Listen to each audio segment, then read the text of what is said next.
পৃথিবীর যে কোনো স্থানে ভগবান আছে।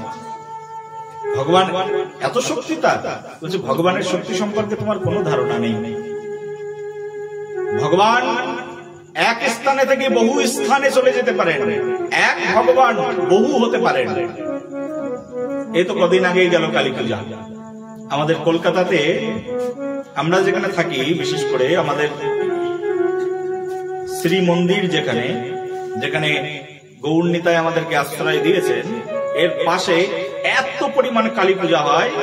সারা ওয়েস্ট বেঙ্গলের রেকর্ড কালী পূজা আমাদের ওখানেই হয়। প্রত্যেকটি মোড়ে মোড়ে কালী পূজা, প্রত্যেকটি গলিতে গলিতে কালী পূজা। লক্ষ লক্ষ মানুষ রাস্তায়। বিকাল 3টা বাজবে আর সব বন্ধ হয়ে যাবে রাস্তা, কলকাতার রাস্তা পুরো বন্ধ। বারাসাতের চত্বরের মধ্যেই ঢোকা যাবে না, এত মানুষ। কিন্তু মা কালী তো একজন, কিন্তু প্রতিমা বহু। বোঝা যাচ্ছে? মা কালী তো একজন, কিন্তু প্রতিমা বহু। মা কালী তো এক, কিন্তু প্যান্ডেল বহু। মা কালী তো একজন, কিন্তু মা কালীর সেবক বহু। এক মা বহু মন্দিরে পূজা নিতে পারে না। তেমনি ভাবে এক ভগবান শ্রীকৃষ্ণ, তিনি বহু মন্দিরে পূজিত হন।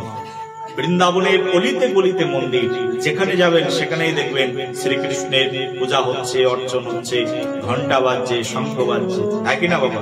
হ্যাঁ ঠিক বলছি তো? নবদ্বীপে যাবেন, বহু মন্দির, সব মন্দিরে ভগবানের আরতি হচ্ছে, পূজা হচ্ছে, কিন্তু ভগবান তো একজন। এই গ্রামে এসেছে, এই গ্রামের মধ্যে প্রত্যেকের বাড়িতে কম বেশি ভগবানের ছবি আছে, কিন্তু ভগবান কি বহু? ভগবান তো একজন। সব বাড়িতে আরাধনা করছে। এক একজনের আরাধনা পদ্ধতি এক এক রকম, এক একজনের কর্তব্য বোধ এক এক রকম, কিন্তু ভগবান প্রত্যেকটি বাড়ির মধ্যে পূজিত হচ্ছে। প্রেম সে বলো। তেমনি ভাবে প্রহ্লাদ মহারাজ বলছেন, আমার ভগবান এক হলেও তিনি বহু স্থানে থাকতে পারেন। একথা শুনে তার বাবা বলছে, তাহলে তোমার ভগবান এই স্তম্ভের মধ্যে আছে? বলছে, হ্যাঁ অবশ্যই, এই স্তম্ভের মধ্যে আমার ভগবান আছে। হিরণ্যকশিপু তখন সঙ্গে সঙ্গে হাতে অসিপত্র, তার মানে তরবারি হাতে তুলে নিয়েছে।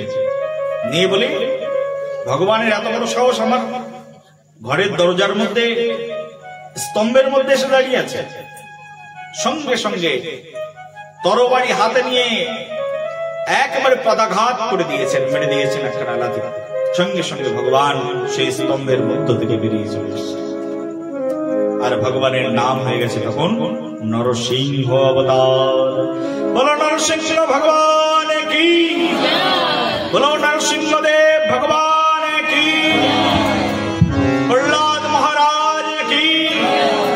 সঙ্গে সঙ্গে আচার্য মনস্তাব লিখেছেন, জয় নৃসিংহ শ্রী নৃসিংহ, জয় জয় জয় শ্রী নৃসিংহ, উগ্রম বীরম মহাবিষ্ণু য়লন্তম সর্বতমুখম, তব করো কমলবরে নখো মদবত শৃঙ্গম, দলিত হিরণ্যকশিপু তনুভৃঙ্গম, জয় কেশবধীতা নরহরি রূপা, জয় জগদীশ হরে।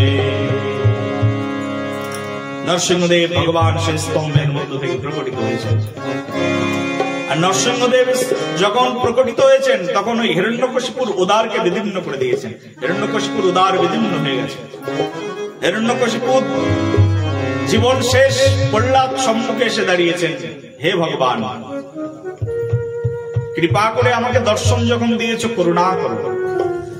আর ভগবানকে দেখতে গেলে কখনো খালি হাতে যেতে নেই, বুঝতে পেরেছেন তো? যদি ভগবানের দরজায় কখনো যাবেন, কিছু না কিছু নিয়ে যাবেন। এটা হচ্ছে আমাদের ভাগবতীয় শিক্ষা।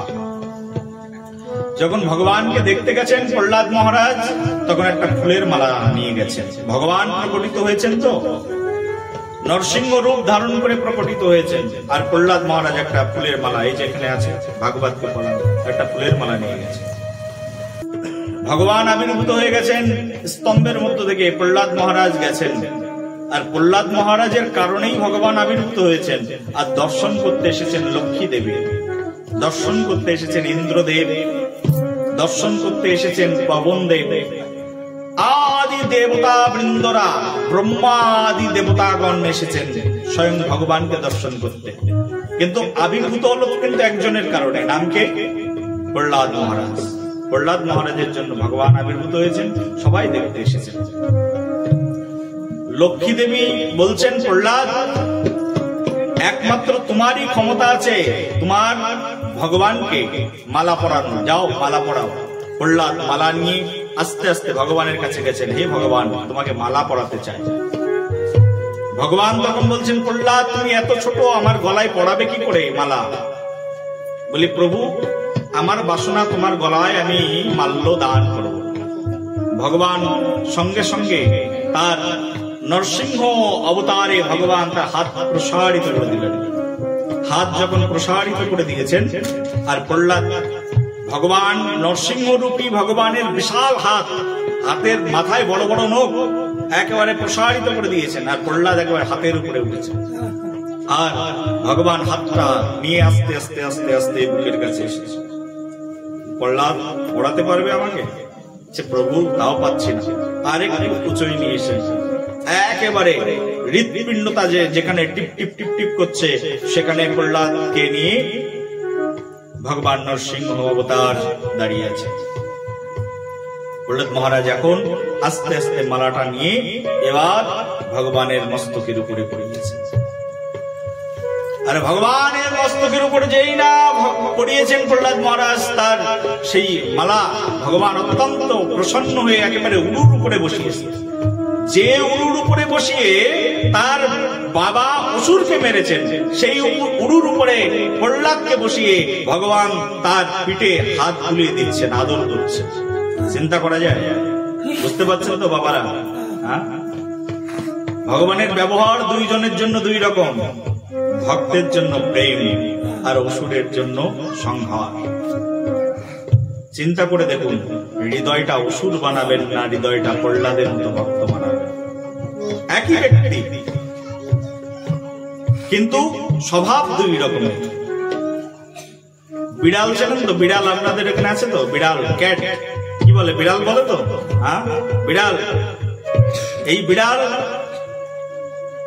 নিজের যখন বাচ্চা হয়, ওই বাচ্চাটাকে মুখ দিয়ে তুলে আর এক বাড়িতে চলে যায়, কিন্তু ওই বাচ্চার এক ফোঁটা ব্যথা লাগে না। কিন্তু ওই একই বিড়াল আবার যখন একটা ইঁদুরকে ধরে, তখন সেই ইঁদুরের প্রাণ বেরিয়ে যায়। দাঁত তো একই, মুখ তো একই, ব্যক্তিও একই, কিন্তু ধরন আলাদা আলাদা। প্রেম সে বলো।